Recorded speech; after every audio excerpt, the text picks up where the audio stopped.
हाँ तो किसान भाइयों, आज हमारे साथ सोल सोसाइटी भोपाल से जुड़े हुए हैं दीपक जी। हम दीपक जी से जानना चाहेंगे कि ये जो किसान है, आप मेरे पीछे देख पा रहे होंगे, यहाँ पर मूली लगी हुई है। तो इन्होंने ये मूली है, इसकी बहुत अच्छी क्वालिटी है। तो मैं जानना चाहूंगा आपने किसान को कौन से प्रोडक्ट इस्तेमाल करवाए हैं और इसकी इतनी अच्छी क्वालिटी कैसे आ पाई है।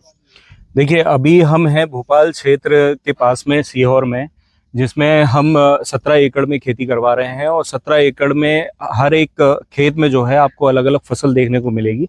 जैसे इस खेत में हमने 1 एकड़ में मूली लगवाई हुई है। इसी तरीके से 25 डिसमिल में जो है हमने भिंडी लगवाई हुई है।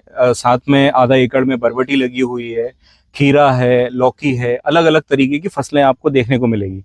अब मैं बताता हूँ, ये किसान भाई जो हमारे हैं वो इससे पहले रासायनिक खेती कर रहे थे। रासायनिक खेती से बायोलॉजिकल खेती में लाने के लिए हमने सबसे पहले इनको भूमि उपचार की प्रक्रिया करवाई।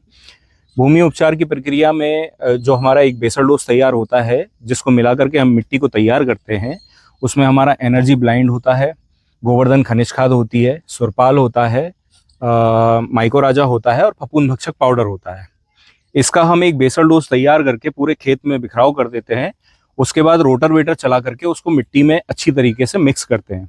फिर खेत के लिए जो भी आपको बेड वगैरह तैयार करना है या सिंपल खेत में लगाना है, वो किसान भाई के ऊपर डिपेंड रहता है। हमने इसमें बेड तैयार करवा करके मूली लगवाई हुई है।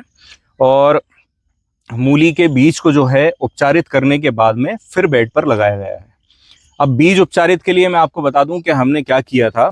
बीज उपचारित करने के लिए हम बीज लेकर के आए थे और उसमें हमने 2 ml प्रति लीटर बीज उपचारित का छिड़काव किया।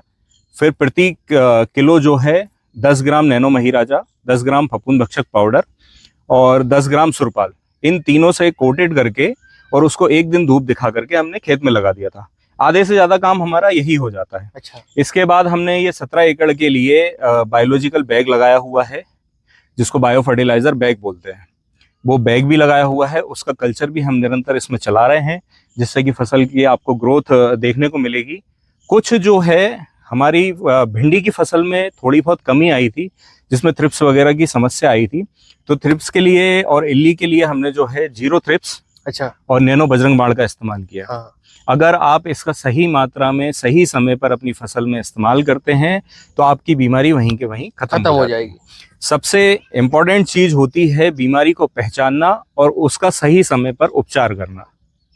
तो किसान भाइयों, जैसा कि आपने देखा, दीपक जी ने सारी चीज विस्तार से बताई। तो इसमें सबसे महत्वपूर्ण पॉइंट निकल के आता है, सही समय पे बीमारी को पहचानो और सही उत्पाद इस्तेमाल करो, तो आप अपनी फसल भी इस फसल की तरह बना सकते हैं। अगर आप सोल सोसाइटी से जुड़ना चाहते हैं तो आपको स्क्रीन पे दिए गए नंबर पर कांटेक्ट कर सकते हैं और स्क्रीन पे वेबसाइट भी शो होगी, आप वेबसाइट के माध्यम से भी जुड़ सकते हैं। धन्यवाद किसान भाइयों। जानकारी अच्छी लगी हो तो पेज को फॉलो करें और अन्य किसानों तक शेयर करें।